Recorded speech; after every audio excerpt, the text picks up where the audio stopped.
ప్రభుత్వంలో ఏం జరిగిందంటే ఊర్లోనే ఒక నాయకుడు ఉంటే వానికి పొద్దు కొడితే ఆయనకే మొక్కల్లా. ఇది అట్లా లేదు కదా సార్.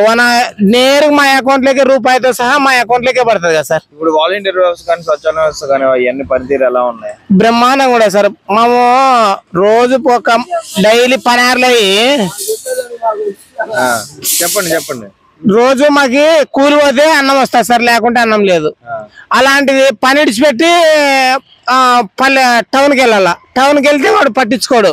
ఇప్పుడు అట్లాంటిది ఏం లేదు సార్. మాకు సచివాలయంలోనే మొత్తం వాళ్ళే వాలంటీర్లు సచివాలయంలోనే చూసుకుంటున్నారు సార్. ఏమి ఎటువంటి ఇబ్బంది లేదు. ఇప్పుడు మరి ఈ నెల పెన్షన్లు అవన్నీ అందుకున్నారా? ఈ నెల వచ్చలేవు సార్. ఈ నెల మరి ఎట్లా? దీనికల్ కారణం ఏంటి, ఏమంటారు? అదే ఏం కారణమో ఏం లేదో తెలుసు సార్. ఇప్పుడైతే భారీగా ఇబ్బంది పడుతున్నారు ముస్లింలు. ఇంతకు ముందు ఎట్లా ఇబ్బందులు ఎదుర్కొంటున్నారు? ఇబ్బందులు అంటే చాలా ఇబ్బందులు ఎదుర్కొంటున్నారు సార్. ఇప్పుడు ఎట్లా అంటే ఇప్పుడు ఇన్ని రోజులు తలుపు కొట్టి పింఛన్ ఇచ్చేవాళ్ళు. ఇప్పుడు దానికి కేంద్రంగా ఆడపోయి కూర్చున్నాళ్ళంట. కూర్చొని ఒక రోజు రాదు, పింఛన్ రాదు, ఇంకో రోజు వెళ్తున్నారు. చాలా అవస్థ పడుతున్నారు సార్ ముస్లింలు. మరి ఈ ప్రభుత్వం నుంచి కరోనా టైంలో మీకు అందిన సహాయం ఏంటి? ఎప్పుడు సార్?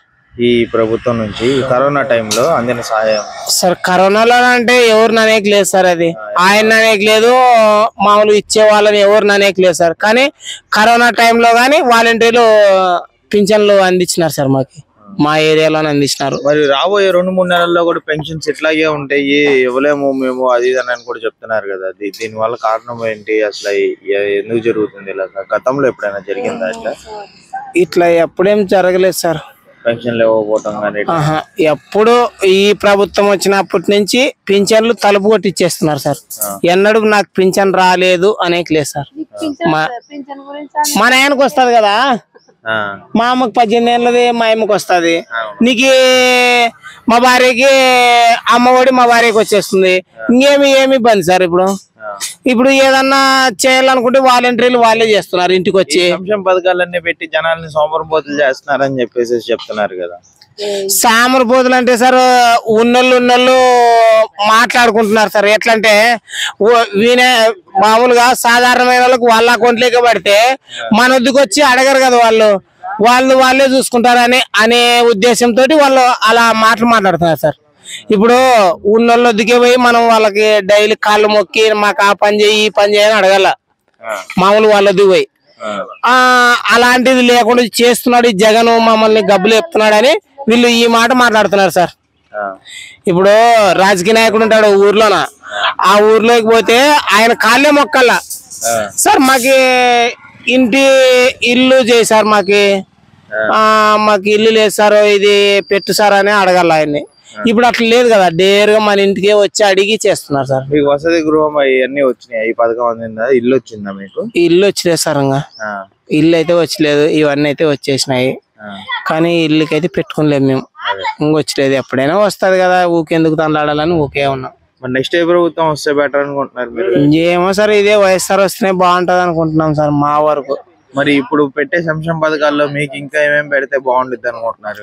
మాకు రైతులకు రుణమాపిస్తే మాకు మేలు అనుకున్నాం సార్. అంతే, రైతులకు రుణమాపిస్తే ఏదో మా లాంటి వాళ్ళు అందరూ బతికిపోతాం సార్. ఏదో ఇట్లా వలస పోయి వచ్చినాం సార్. మాది కర్నూలు జిల్లా పత్తికొండ. ఇది ఇక్కడ ఏదో పని చేసుకోవడానికి బతకడానికి వచ్చినాం సార్. అక్కడ నీళ్లు లేవు మాకి. ఏదో ఇట్లా వస్తే బాగుంటది అనుకున్నాం. ఏదో రుణమాపి ఒక్కటి వస్తే మాకి దయచేసి బాగుంటుంది సార్. అదొక్కటి అందింది అనుకో బాగుంటుంది సార్. మాకు అంటే ఎట్లా అనుకుంటున్నారు? ఏమి అనుకునేది ఏమిలే, అన్ని బాగా జరిగినాయి. ప్రభుత్వం పర్వాలేదు, అన్ని బాగా అందినాయి, బాగా జరిగినాయా.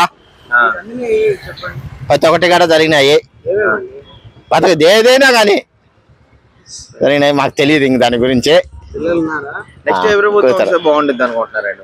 నేను జగన్ వస్తే బాగుంటది అనుకుంటాను నా వరకు అయితే. మా వరకు అది మాత్రం అనుకుంటాం. అనుకునేది ఏం లేదులే, వచ్చేది అతలే జగన్ అన్నే వచ్చేది. అనుకునే మాత్రం ఇంకేం ఉండేది. మీ దగ్గర నియోజకవర్గంలో ఎవరు వస్తారంటే? ఎవరన్నా రానియా, మాకు జగన్ వస్తేనే బాగుంటది, ఇబ్బంది ఏమి లే. కాకపోతే ఈ ఊళ్ళో కూసరపల్లి వరకు మాత్రము తెలుగుదేశం తెలుగు అంటా ఉంటారు. మేము అట్టే పట్టించుకోము. మా వరకు మేము ఏదవాళ్ళము సన్నా చెప్పుకోవడం అంతా అదే మాట అనుకుంటాం. వేరే కులాల గురించి మనకు సంబంధం లే. సన్నా చెప్పుకోవాలంతా మరి కుల రాజకీయాలు చేస్తున్నారు. చేసినా గానీ వాళ్ళ కాడ మాత్రం మేము తట్టుకోలేక సరే అంటాము. పడేది మాత్రం ఓట్లు అట్లే. ఎందుకు అబద్ధమే. గవర్నమెంట్ కానీ గత గవర్నమెంట్ కానీ ఏం అభివృద్ధి చేసింది?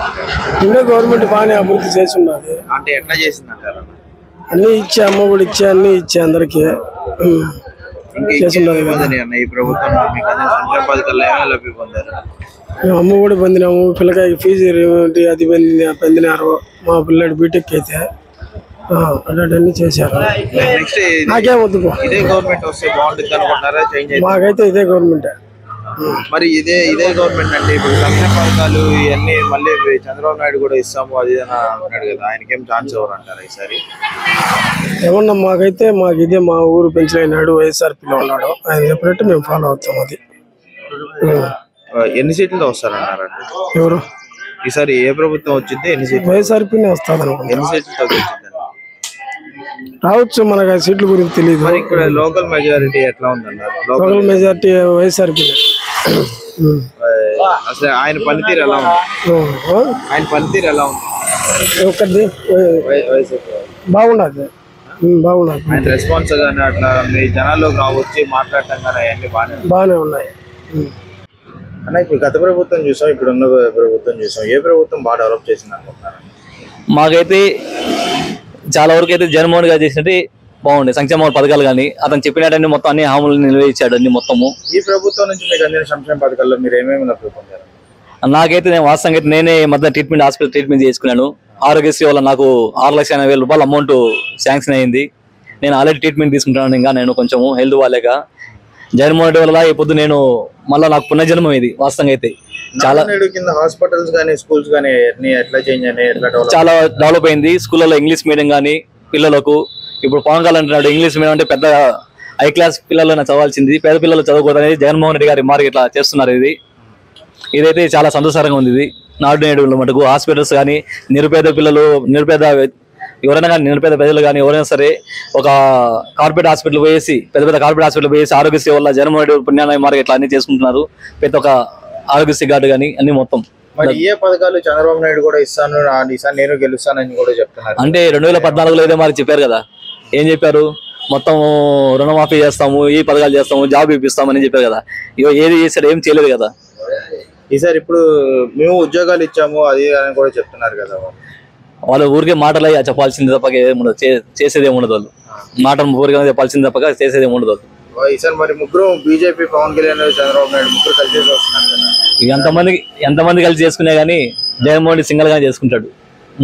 మరి ఎన్ని సీట్లతో గెలుస్తారంటారు అయితే ఈసారి? మాక్సిమం మేము అనుకునేదంటే 110 నుంచి 130 సీట్ల మధ్యలో వస్తుందని మేము అనుకున్నాం అసెంబ్లీ. ఇక్కడ లోకల్ మీ అమర్నాథ్ గారి పనితీరు ఎలా ఉంది?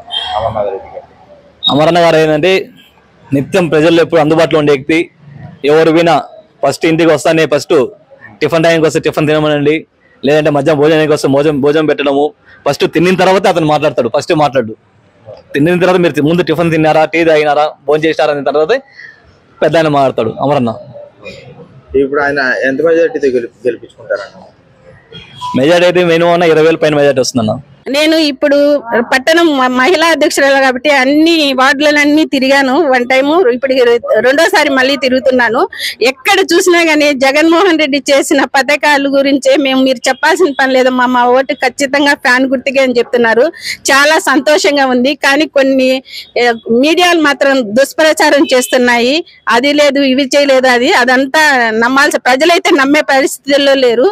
బాగా నమ్మకం ఏర్పడిపోయింది. జగన్ అన్న వస్తేనే మేము మళ్ళీ అభివృద్ధి సాధించుకుంటామని. అది ఓర్వలేని మిగతా రాజకీయ పార్టీలు చేసిన ఇది దుష్ఫలితమే అనుకుంటున్నాము. ఖచ్చితంగా రాజంపేట అధిక మెజార్టీతో 50,000 పైచులకే మెజార్టీతో మన అమర్నాథ్ రెడ్డి అని గెలుస్తారని మేము అనుకుంటున్నాం.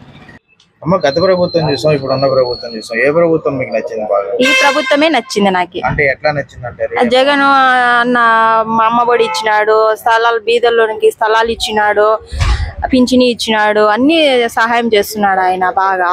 మరి ఇప్పుడు ఇంకా ఎట్లా డెవలప్మెంట్ అయిందంటారు మీ రాజంపేట? బాగా డెవలప్ చేస్తున్నాడు ఆయన. ఇంకా ముందుగానే బాగా చేస్తున్నాడు. బాగా సమస్యలు ఉన్నా గానీ అన్ని చేస్తున్నాడు. సమస్యలు ఉన్నాయి, ఏమున్నా తీరుస్తున్నారు చెప్తున్నారు వాళ్ళు. కానీ ఈ గవర్నమెంట్ నుంచి అందిన సంక్షేమ పథకాల్లో మీరు ఏమేమి లబ్ధి పొందారు? నేను డాక్రాలో ఉన్నాను.